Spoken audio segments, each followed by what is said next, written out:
Hey everyone, so in this video, it's actually going to be a little more situational, and I'm just going to take 4 random raids that I come across in my region just to kind of explain to you how I go about attacking them with this specific team, because every team that you fight, there's a different amount of RNG, so randomness that occurs. And I guess I'm going to explain my thought process on how to combat the randomness so that you have things kind of in your favor to leverage your position so that you have a greater probability of success.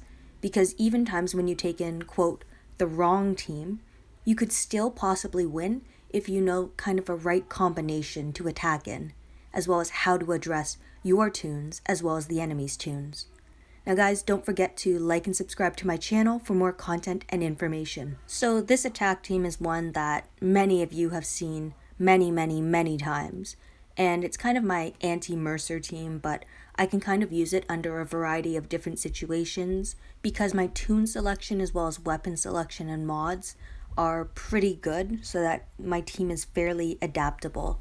So my anti-Mercer team, I like using Mercer to counter a Mercer lead, because a Mercer defensive lead doesn't give an HP or defensive bonus, so I'm not really sacrificing anything by not using an attack lead. It's kind of like a null starting point. Like if they had a defensive lead, then it might be a pretty big disadvantage to use Mercer as a lead because I'm losing out on an attack bonus of plus 40% or plus 50% attack and a huge bonus to AP when attacking. With this team, I'm still able to rush fairly soon because I'm running Dr. Stevens, and he is probably the best unnatural AP game toon in the game. This team puts in a lot of work for me. With Mercer as the lead, I have a potential to stun 5 toons at the start of a match. Dr. Stevens and Glenn combination, I could taunt and impair 3 toons on the first turn, as well as give 60% AP to 2 toons of my choosing. Ideally, Mercer and Priya, but sometimes based on the situation, it might be Princess and Priya. But every time I do try and give AP towards my Priya. I run 3 team player weapons on this team, so Mercer, Dr. Stevens, and Glenn both have plus 15% attack and plus 35 crit chance to all toons adjacent, so Mercer having it as a lead will affect the other 4 toons and himself. Dr. Stevens will affect Mercer as well as Princess, and Glenn will affect Mercer and Priya. So if I had Dr. Stevens and Glenn in the same line, it would only help Mercer really. I'm not going to raise the attack or crit chance on Dr. Stevens and Glenn because they're not true damage dealers. By using it so it affects my Priya and Princess, I'm maximizing my damage output. I like using Glenn as well just because he kind of fits in with a Mercer lead, so he can gain a huge bonus to AP when taking damage because he is a strong toon, and being a Generation 1 toon, he does take more damage than other characters. He also holds a stun and attack weapon, so it's another layer of control for me. When he rushes, plus 65% attack and defense, as well as confuse to 2 enemies. So on this team, I have multiple stun options, I have taunt options, I have impair options, I have normalize, I have confuse. I kind of have everything accounted for as well as damage, so this team I find is quite balanced. The only thing that I'm really missing is focus. So if I had Slater, for example, he would be a good replacement for Glenn, just as an example. Like Slater would revive, he could provide focus, and a bit of bleed on his rush as well.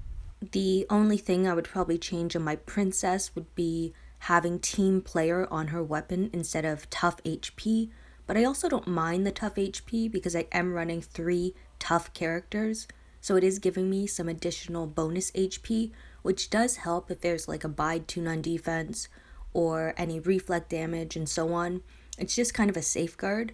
And I guess if you didn't put team player, so the 15% attack and plus 35 crit, you could end up going for like a huge bonus to AP when taking damage because she does taunt on the second turn, so if toons end up attacking her, she'll be able to gain AP a little faster.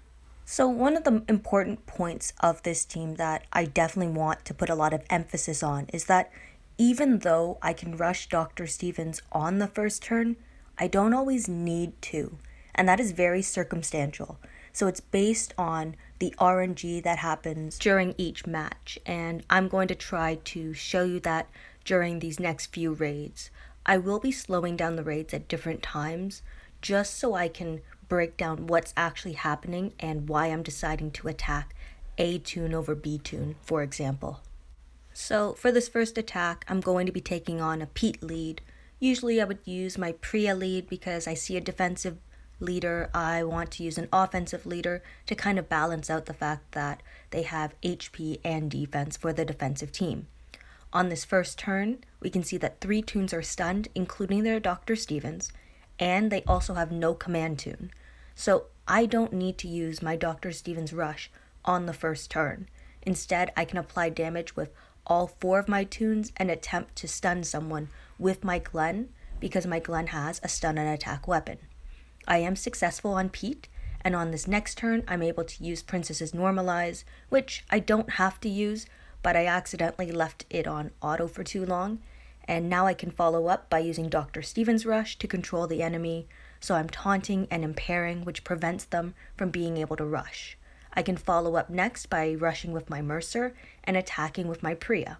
If I had set this up properly, I could have attacked with my Priya and then commanded her with Glenn, rush my Dr. Stevens, and then I would have been able to rush with Priya on that second turn. Against this team, same type of situation, except now I have 3 toons that are stunned. I know that my Priya and Mercer will be the ones to gain the AP from my Dr. Stevens.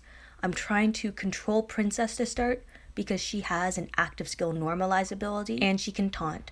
I rushed Pete with my Priya because I wasn't sure if I would be able to do enough damage to the traitor, so instead I wanted to take out the reviver because if I had attacked elsewhere and the rampage had killed other toons but charged Pete, Pete could have been able to rush and then provided a lot of chaos for me.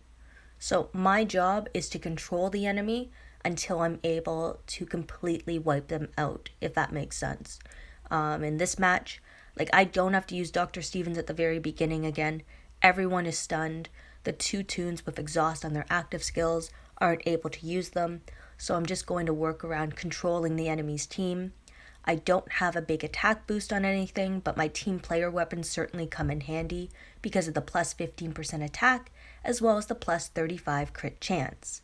My Priya, for example, gets plus 30% attack and plus 70 crit chance. She also has a 60.5 crit chance mod. In this defensive team, I definitely want to taunt Glenn so that he doesn't neutralize my Mercer or my Priya. Even if you neutralized my Priya, it wouldn't be that big of a deal because I do run attack up when impaired, and neutralize is a version of impair. So by the time that I started to make this video, I have regained 3 raid energies, so I'm going to use those as well just to kind of showcase a little bit more. So for this first turn, I don't really plan on triggering anyone. It's kind of a unique team because they have an attacking lead, but they have defensive toons around. So I get that they want to have toons start to rush. It's why they have Dr. Stevens and Slater, and then Cameron Scar, of course. It's not very difficult to get him to rush because he has a special weapon where I think it's 20% of the time he can gain 100% AP. So that team could be a little dangerous. You can get into some taunt loops, but a lot of people run attack up when taunted, so it could end up backfiring on anyone who runs a heavy taunting defensive team, which, to be honest, is a lot of defensive teams at the moment. So because I want to still rush my Priya this turn, I ended up attacking with her, then commanding her, so that I could use Dr. Stevens' rush to give her the AP she needs. By attacking with Priya first, it ensured that she would get the AP, because the toon that has the most amount of AP is the one that will get the AP from unnatural AP gains like Dr. Stevens, just as an example. So understanding that game mechanic is very important. Now, this team is a bit tricky, and to be honest, I started off poorly against it because I would never run my Mercer team against an Angel lead. I have a specific team that I run against Angel leads.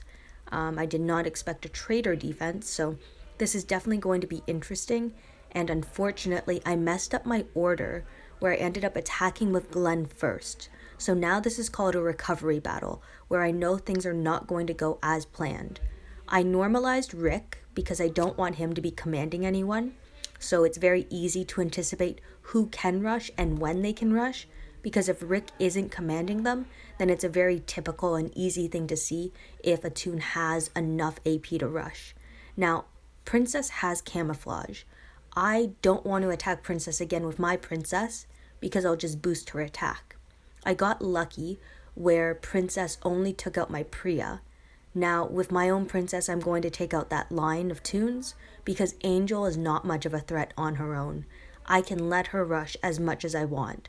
I also noticed that the Princess had a taunt resist mod, which is why I didn't use my Princess's normalize and taunt, because otherwise the other Princess was probably going to get me caught into a loop as well. Anyway, thank you everyone for watching and listening to my video. I hope this was informative for you.